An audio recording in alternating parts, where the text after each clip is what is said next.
शौचाचार, शिष्टाचार आणि सदाचार. शौचाचार म्हणजे काय? तर सकाळी उठल्यापासून ते रात्री झोपेपर्यंत ज्या क्रिया कराव्या लागतात त्या शास्त्रानुसार करणं त्याला म्हणते शौचाचार. शिष्टाचार कशाला म्हणते? वडीलधाऱ्या व्यक्तींसोबत, परमात्म्यासोबत, निसर्गासोबत व सर्व चेतन वस्तूसोबत धर्मानुकूल व्यवहार करणं म्हणजे शिष्टाचार. आणि सदाचार म्हणजे काय? तर वेद प्रतिपाद्य वैदिक कर्म म्हणजे सदाचार. वेदांनी सांगितलेलं कर्म, श्रुती स्मृतींनी सांगितलेलं कर्म, पुराणांनी सांगितलेलं कर्म, ह्याला म्हणते. ह्या तिन्ही गोष्टी जेव्हा आपल्या ठिकाणी येतात त्याच्यानंतर मनुष्याला साक्षात्कार प्राप्त होत असतो.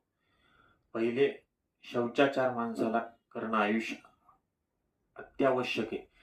शौचाचार असल्याशिवाय, कारण की वेदांनीच सांगितले, आचारहीन न पुनंती वेदाः यद्यप्यधीता सहषड्भिरंगैः छंदांसेनं मृत्युकाले त्यजन्ति नीडम शकुंता इव जात पक्षाः.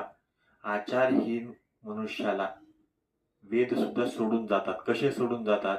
तर जसे आग लागल्यानंतर पशु पक्षी झाडाला सोडून जातात, तसा आचारहीन व्यक्तीला वेद सोडून जातात. तर हा आचार विचार आपल्याला कळावा, तो अत्यावश्यक आहे. त्या गोष्टीच्या मागचं वैज्ञानिक दृष्टिकोनातून